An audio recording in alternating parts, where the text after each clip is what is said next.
everybody for being here. As chairman of the Assembly Criminal Justice and Public Safety Committee, one of my biggest priorities in the legislature has been focusing on policies that keep our communities safe. I've been pleased to see Governor Evers voice his support for criminal justice reform, as this is a policy area where I really think we can all work together. Today, the Assembly Republicans are excited to announce our support for criminal justice initiatives that we truly believe will improve our criminal justice system from start to finish. These initiatives focus on all parts of the system, from when someone first enters our criminal justice system to the time when they are ready to transition back into society and become members of the workforce. We support access to a fair trial and treatment alternatives for those who need them. And when people are ready to transition out of the system, we want to set them up for success and help them to become contributing members of society. Our initiatives show that we can be tough on crime while also being smart on crime. We have a number of individuals here today who work in our criminal justice system who will talk about how these specific initiatives will really benefit everyone. Public safety is truly a bipartisan issue, and I hope we'll be able to find common ground in these initiatives. Next, we're going to have Louis Malewski, the president of the Wisconsin District Attorney's Office, will be able to speak about some of the policy initiatives we're presenting. Louis? Thank you, Chairman Spiros and members of the Assembly, my fellow DAs, members of the public. Today's historic day. The Justice Coalition has been adopted by the Assembly. I appreciate the Assembly members putting this forward, the speakers contributing on this matter. The Wisconsin District Attorneys Association, the Association of State Prosecutors, the Office of State Courts, the Department of Justice work diligently to work on areas of criminal justice reform. Today, this is coming to a point of reality as we enter into budget negotiations. The Assembly has helped identify critical needs for additional resources for prosecutor offices statewide. We're pleased that the Wisconsin Legislature has identified several of our proposals to include in their package today. The current caseload demands for Wisconsin prosecutors have created backlogs in many Wisconsin counties and have left victims waiting to have their cases heard before the judges, courts, and the like. The addition of 60.85 positions today that's being proposed is a move in the right direction. DAs across the state and Wisconsin's counties have requested many additional FTEs in the forms of assistant district attorneys, and this proposal gets us to that metric of moving forward on 60.85 additional positions. This will affect prosecutorial units statewide and will help DAs that are asking for help. In addition, the merit-based wage increase system for pay progression is being addressed by the Assembly. Thank you. This critical mechanism helps keep FTEs, assistant district attorneys, in these offices statewide. It helps pay people who are skilled practitioners, and it helps Wisconsin citizens have their cases addressed. We need to have persons that are trained stay in our offices, and by paying them properly on a merit-based system controlled by the DA in each county, we will meet that goal. So thank you on this. I would like to thank the leadership for having this conference here today in Marathon County, and it's my pleasure now to introduce DA Therese Whetstone, who is the District Attorney for Marathon County. Thank you for the opportunity to speak today. Thank you to the legislators, and thank you to the Justice Coalition. This is a very important piece of legislation. I can speak for Marathon County in that in the last 17 years where I have been a prosecutor in Marathon County and years more than that as a prosecutor in general, I have seen the rise in the need for prosecutors throughout the state and specifically in Marathon County. In 2012 through 2014, the workload analysis showed that we needed 3.6 prosecutors. That is not taking into account the 2.5 prosecutors that our county, Marathon County, has generously supported. In 2015 through 2017, the workload analysis showed that that need rose to 6.7 prosecutors. Again, without taking into consideration the 2.5 that the county supports. That means that there is a need for 9.2 state prosecutors in Marathon County. In addition, to make our system work, we need competent defense attorneys. This is an adversarial system. In order for justice to prevail, we need adversarial competent defense bar. A big need in Marathon County has been for private attorneys who are willing to take public defender appointments. At the current rate, that just is not happening. Sometimes our cases take 100 attorneys are being called, and I know Suzanne O'Neill will speak to that in a moment, before they can find an attorney who will take the case. That can take months while someone is waiting for justice. That includes victims.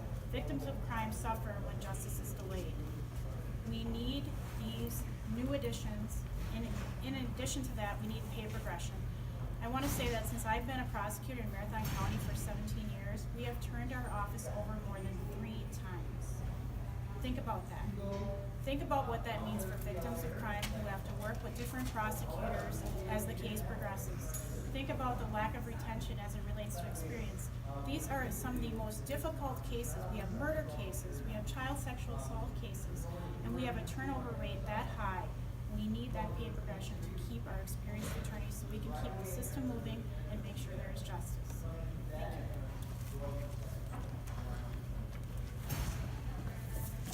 Thank you. Thank you.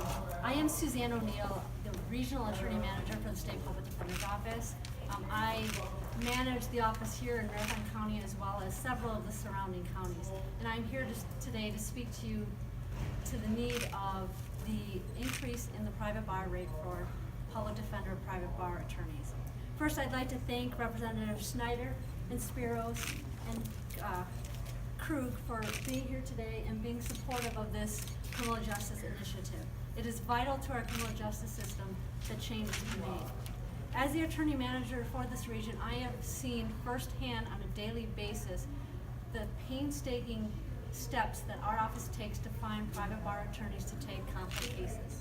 It is true, as Ms. Whetstone noted, that we can make hundreds of contacts trying to get an attorney to take just one public defender case. The reason for the delay oftentimes is that the attorneys are not willing to take private bar appointments because of the low rate of pay. The delays are costing our local communities. They're costing the defendants who are sitting in jail, oftentimes waiting for the appointment of counsel. They're costing the victims of crimes waiting for prosecution of the cases.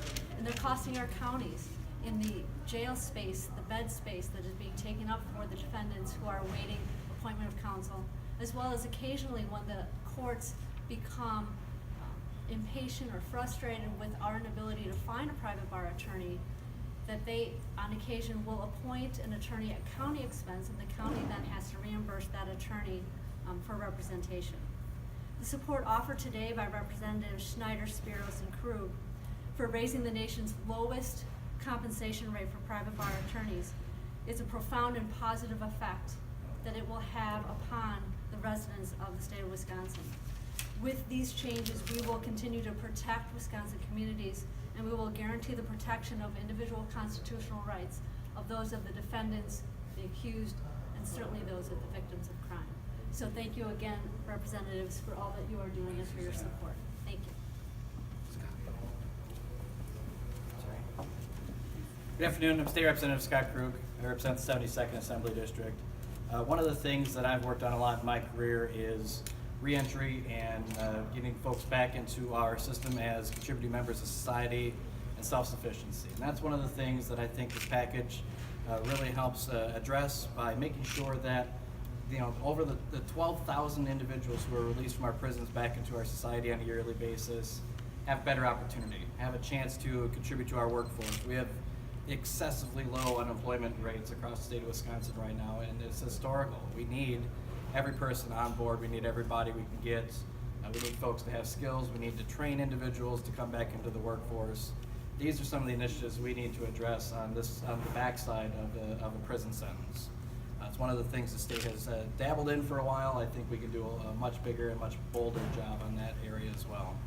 So as we go through this process and try to understand what it is we're working on, we're trying to make sure that it's not a soft on crime prospect here, but to make sure that it's a smart on crime and make sure that the individuals who serve their sentences have opportunities when they leave the facilities that they're sent to. We know that, you know, through our work, as I'm the Public Benefit Reform Chairman, I know my work on the social welfare side of the coin shows that individuals who are more self-sufficient lead to better results for not only their families, but for taxpayers in the state of Wisconsin as well. So I want to thank my colleagues and folks for being here today to support this initiative. I know the Assembly is on the right path, and I think reentry is a very big part of this program. So with that, I'd like to introduce Representative Pat Snyder. Thank you, Scott. Thank you for everyone that showed up today. This is exciting. You know, when I met personally with the governor about some of the priorities that we were working on, this was one of the priorities, because hearing from my officials here on the public defenders, on the assistant district attorneys, and some of the needs to give the folks access to a speedy trial and jail overcrowding was something that we needed to address right away. So that's why I was so happy that we want to show support for the governor when the budget comes out, that we do agree with this path, especially when it comes to the public defenders, getting that money up, so some people are in for months waiting to get that representation. It will help them do a speedy trial. It'll help Sheriff Parks and the jail to be able to process out. And as Suzanne said, it'll also help our taxpayers. Between the jail population and then the kids who are out of home placement and foster care, these are huge costs to the counties. So we're trying to make initiatives that can help that. You know, another area that is important is Marathon County and across the state have adopted TAD, or drug courts. And part of the money for this legislation also, we want to continue to support that. Judge Falstad does a great job of initiating and working on that drug court. But when I was talking with her, there's another area where she could see some more funding and more to help streamline this, because not everyone needs to have to go to jail. If there's a way where we can treat and defer and keep them active in jobs, and in the same time get the treatment for their addiction, then that helps them as well as everyone else.